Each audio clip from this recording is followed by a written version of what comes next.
అండి. కే సత్యవతి భక్తి పాటల ఛానల్కి స్వాగతం. శివపురాణం దశమాశ్వాసము. శుక్లాంబరధరం విష్ణుం శశివర్ణం చతుర్భుజం ప్రసన్నవదనం ధ్యాయే సర్వవిఘ్నోపశాంతయే. మార్కండేయుని వృత్తాంతము. మునీశ్వర, పూర్వము వాయుదేవుడు మహర్షులకు తెలియచేసిన మార్కండేయుని వృత్తాంతము తెలిపెద సావధానులై వినుడు. పూర్వము మరుద్వతి మృకండులను మునిదంపతులకు పరమేశ్వర పూజాసక్తులై ధర్మానుసారులై ప్రవర్తిల్లుచుండిరి. తపస్సు చేసినను వారికి సంతానము లభింపలేదు.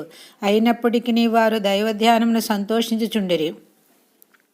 ఒక రోజున మృకండు మునులందరితో బ్రహ్మదేవుని సభకు వెళ్ళెను. అచ్చట ద్వారపాలకులు పుత్రులు లేని వారు సభకు పోవ అనర్హులని తెలుప ఆ ముని సిగ్గుపడి తన ఆశ్రమను కేగెను. అనంతరము మృకండు భార్యా సమేతుడే కైలాస పర్వతమును కేగి తపస్సనరించెను. పార్వతీ పరమేశ్వరులు ప్రత్యక్షమై వరము కోరుమని అనగా పుత్రుని ప్రసాదింపుడని కోరెను. అంత శంకరుడు, నీవు 16 సంవత్సరాలు మాత్రమే ఆయుర్దాయం గల కొడుకు కలుగునని చెప్పి అంతర్ధానమయ్యాను. కొంతకాలమునకు వారికి ఒక శుభ సమయమున పుత్రుడు కలిగను. వేదవ్యాస మునీంద్రుడు వచ్చి ఆ బాలునికి మార్కండేయుడని నామకరణం అనొచ్చెను. నారదుడు ఒకనాడు మృకండునితో, నీ బాలుడు త్రిలోక ప్రసిద్ధుడగును, కానీ 16వ ఏటే చనిపోవును. 15వ సంవత్సరము వచ్చి ఉన్నది కనుక అతన్ని ఈశ్వరుని గూర్చి తపస్సు నర్చి పంపమనను. నారదోపదేశమున మార్కండేయుడు పవిత్ర గోదావరి తీరమున తపస్సు ప్రారంభించెను. చివరకు అతని ఆయుర్దాయమునకు తుది సమయము ఆసన్నమయ్యను. అప్పుడు యమదూతలు వచ్చి యమునాజ్ఞను మార్కండేయునికి తెలిపిరి. అంత మార్కండేయుడు వారిని చూచి భీతిల్లి శివాలయమునకు పారిపోయి గర్భాలయమున గల ఈశ్వరునికి అర్చన మొదలెడెను.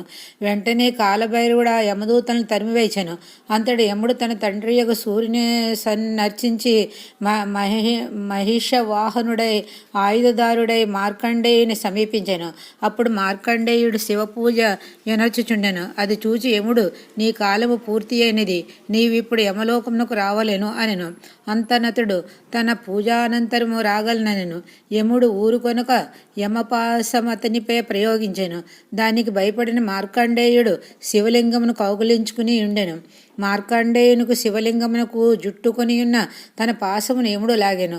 అప్పుడు ఆ శివలింగము నుండి మహాశబ్దము బయలుదేరి శంకరుడు సర్పధారి అయి త్రిశూలధారి అయి బయటికి వచ్చి, మార్కండేయ, నిన్ను రక్షించి తినెను.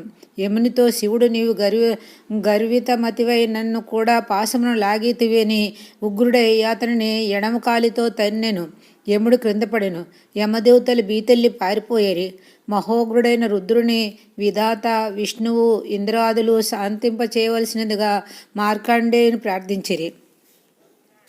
మార్కండేయుడు శివుని అనేక విధములుగా స్తోత్రములనర్చెను. శివుడు, మార్కండేయ, నీవెల్లప్పుడూ 16 సంవత్సరములు వానివిగానే ఉండేదనని వరమిచ్చెను. తన హస్తము యముని మీద ఉంచనతడు లేచెను. లేచి ఈశ్వరుని ప్రార్థించెను. శంకరుడు యమునితో శివభక్తులను ధర్మమెరిగి మాత్రమే దండించవలనని చెప్పెను. వశిష్ఠుడు, బ్రహ్మ మొదలైన వారందరూ శంకరుని స్తుతించిరి. దీనిని వినిన మృత్యుభయం లేక మానవులు ఆరోగ్యవంతులై ఆనందింతురని సూతుల వారు సౌనకాదులకు తెలిపిరి. శివలింగపు గొప్పతనము. ఈశ్వర లింగారాధన వలన కోరికలు తీరును. కొందరు భక్తులు శివలింగములు ధరింతురు. మరికొందరు మట్టితో శివలింగమనర్చి హస్తములో పెట్టుకొని అర్చించెదరు. కొందరు సువర్ణ రజిత లింగములను అర్చించెదరు. దైవంలో శంకరుడు ముఖ్యుడు. కులములలో బ్రాహ్మణులు ముఖ్యులు. నదులలో గంగ ముఖ్యమైనది. మంత్రములందు గాయత్రి ముఖ్యమైనది. లింగములలో పార్థివలింగం ప్రముఖమైనది. తొల్లి ఈశ్వరుడు చాలా కాలము తపస్సు చేసి కండ్లు తెరువుగా అతని నేత్రం నుండి నీటి చుక్కలు రాలినవి. వాటి నుండే రుద్రాక్షలు పుట్టినవి. అందువలనని రుద్రాక్షలు శివునికి ఇష్టములైనవి. రుద్రాక్షలతో జపమనర్చిన వారి పాపములు పటాపంచలగును.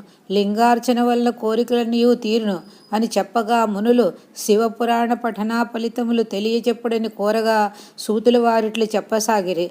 దశమాశ్వాసము సమాప్తము. నమస్తే అండి, ధన్యవాదములు. వచ్చే వీడియో ఏకాదశి శ్వాసము.